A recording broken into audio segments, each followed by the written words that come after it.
Elden Ring. Elden Ring! What is Elden Ring?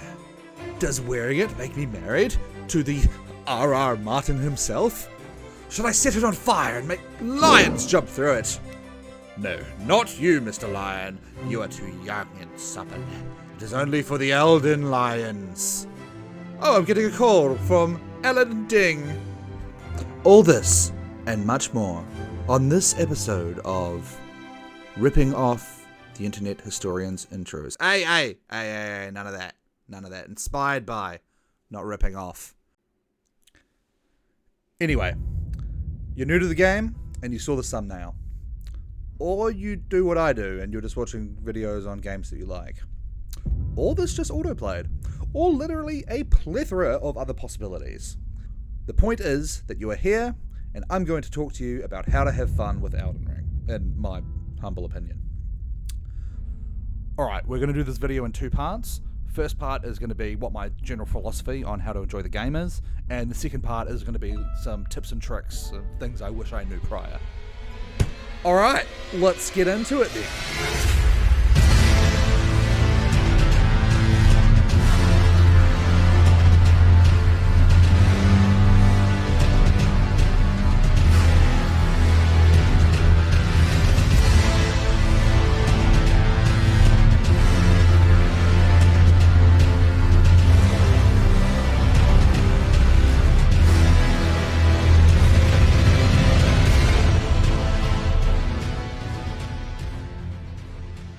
Firstly, it is important to understand and acknowledge something.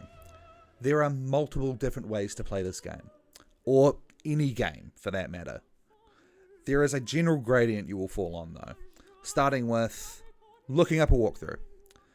This is the easiest way to finish a game, and the fastest too, as there's no messing about. You know where you need to go, and you know how to get there. Some people learn by example, so no shame if this is you. Second one. Decide on a build or weapon. This is the diet version of looking up a walkthrough. Figure out something you want from the game, look that up prior, and let everything else be a surprise. Playing mostly blind. This is similar to the previous level, but it's not preemptive, it's reactive. You do your best to go it alone, but if it gets annoying, you use the power of the internet to expedite things. Then there's full blind. This is where you pretend it's the 90s, you have no internet, and you gotta grind it out the hard way, through banging your head against a wall for months or years until it's defeated. Personally, I fell somewhere between mostly blind and full blind.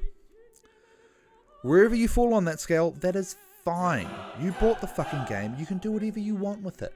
But I believe that there are a few key concepts that, if understood, can really teach you to enjoy the game loop, to the point where you will want to experience the whole thing slowly and organically. So, some general tips on mindset when playing Elden Ring. You all know the phrase, jack of all trades, master of none. What the fuck? Is that not the full phrase? Huh. What do you know? Well, that still actually kind of works well here. So anyway, this phrase applies to all the From Software games. This is future editing goal here, and that's a fucking lie. They have so many more games than I thought. What I mean is games from the Soul series. Anyway, continue. The more you spread out your stats, the more diluted your effectiveness will be.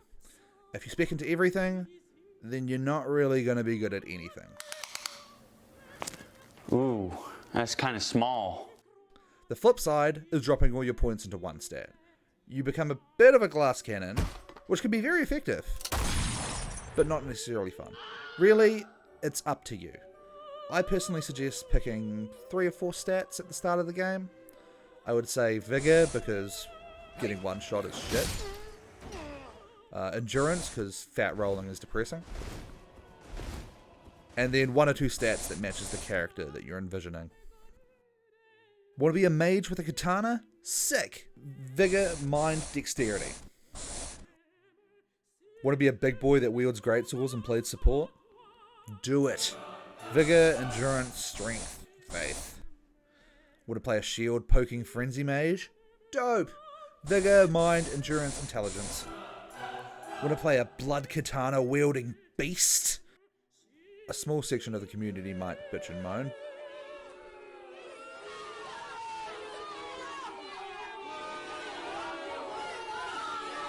But fuck 'em, have fun. So, Cole's tip number 1. Stick to a build as best you can. My point is that you're not just trying to simply max out all your stats like some other games. You're trying to build a character that you think is cool and you'll have fun exploring this world with. The super important caveat is that there is a way to change your stats later in the game. So you do actually have the ability to spread your stats out a bit and try a range of different weapons and abilities. So have fun and play around. Just remember, the deeper in you get, the more you will benefit from having a defined build.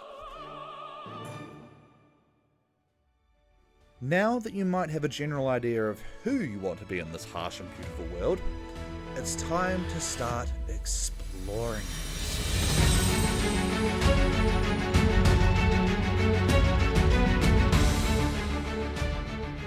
This game teaches you a lot through its world design and enemy placement. All I'm going to do is articulate it using words rather than a big pissed off guy on a horse. I'm going to sum it up in a very concise way, but it is a lot easier said than done. Cole's tip number 2 is, if it makes you seethe, then it's time to leave. That is the beauty of an open world. You aren't on a linear path. If it's too hard, then go somewhere else. The game teaches you this straight away with both a dungeon that you are not the right level for, and an open world boss that you are not the right level for. There is absolutely no issue with attempting areas way beyond your level. People don't accomplish epic shit without putting themselves in a situation where they need to accomplish epic shit. In short, nothing ventured, nothing gained. But you need to identify when it's not fun anymore, when it's salt in your jimmies. Again, say it with me. If it makes you seethe, it's time to leave. I would generally attempt an area or a boss until I said, "For fuck's sake!" Or, "This is bullshit!" Or, "How the fuck are you supposed to dodge that?" On 2 or 3 consecutive attempts. At that point, I would take my leave. After just one more go. No, fuck this! Okay, now I'm leaving. But I'll be back.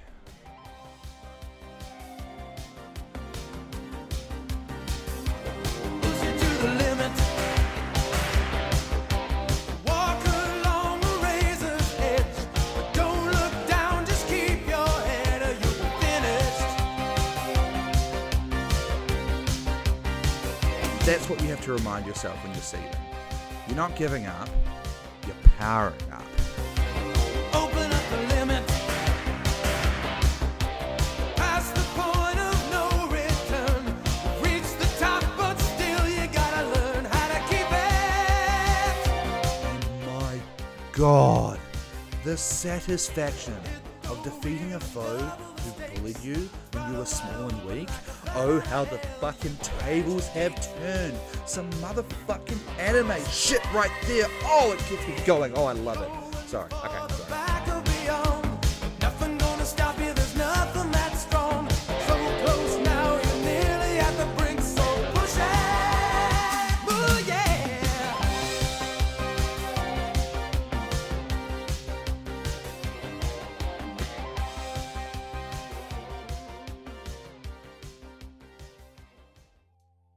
Hand in hand with the previous point, the game is really hard.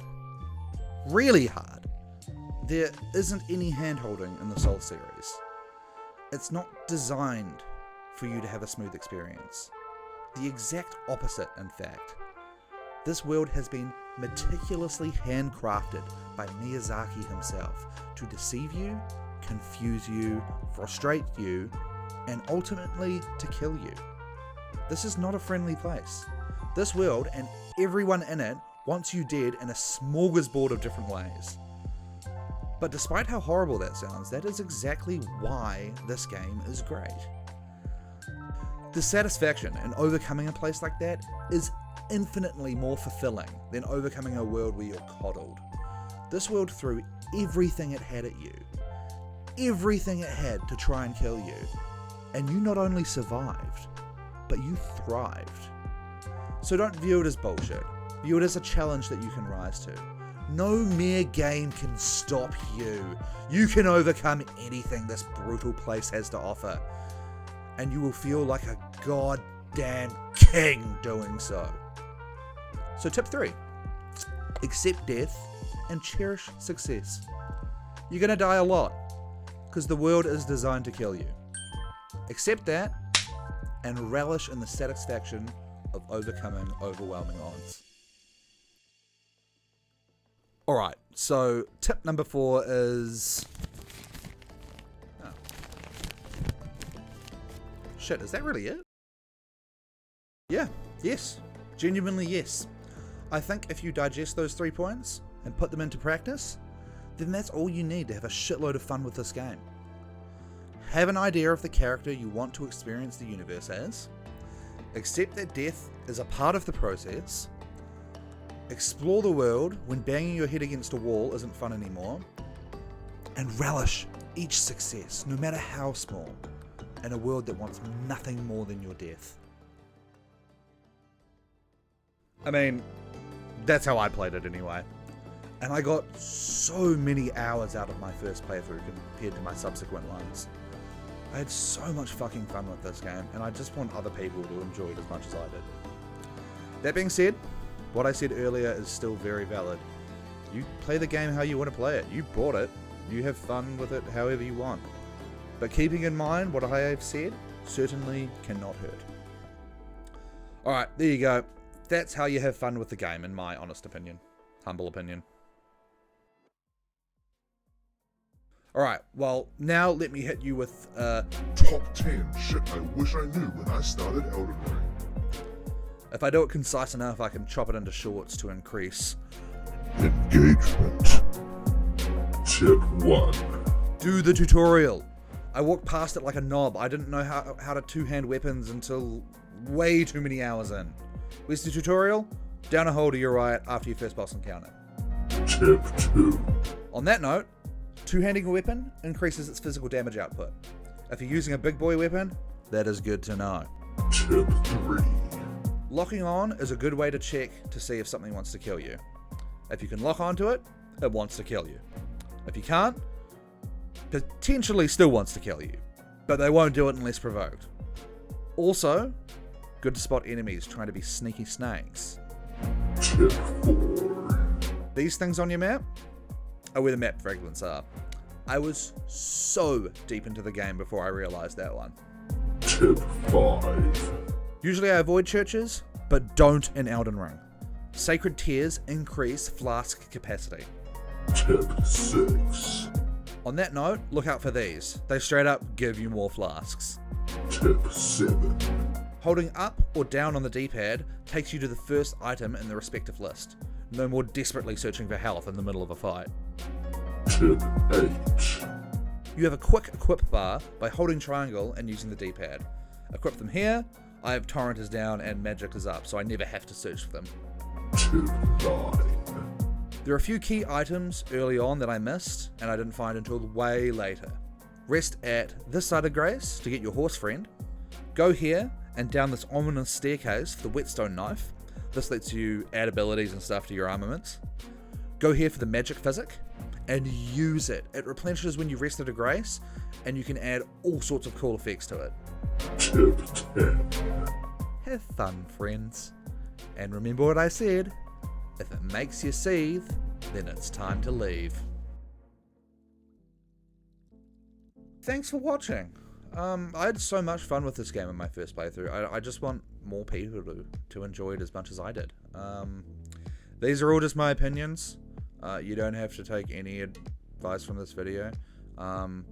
But if you do, I would genuinely love to hear what gelled with you in the comments, or what you disagreed with, or other videos you want to see, or just like a random fact about a seahorse. I don't know.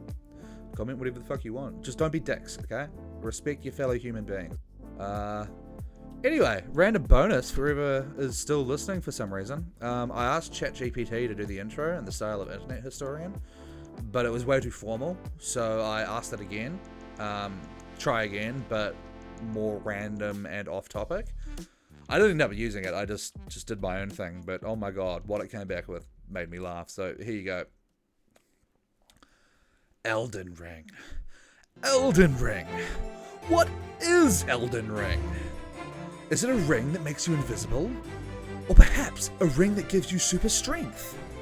No, my dear friends. Elden Ring is something far more intriguing. Something that has been subject to countless rumors and speculations. Some say that Elden Ring is actually a secret government project designed to control the minds of the masses. Others believe that Elden Ring is an ancient artifact that was lost in time, only to be rediscovered by From Software's game developers. But the truth about Elden Ring is far stranger than any of us could have imagined. You see, Elden Ring is actually a front for a massive underground network of lizard people who are slowly taking over the world. Yes, that's right. The lizard people are behind Elden Ring, and they're using it as a way to brainwash gamers into doing their bidding. Don't believe me? Just look at the game's trailers. Can't you see the subliminal messaging hidden within them? Join me as we dive headfirst into the world of Elden Ring, uncovering the dark truths that lie at the heart of this mysterious game. It's a journey that will take us to the very depths of the internet and beyond, but I promise you, it will be worth it.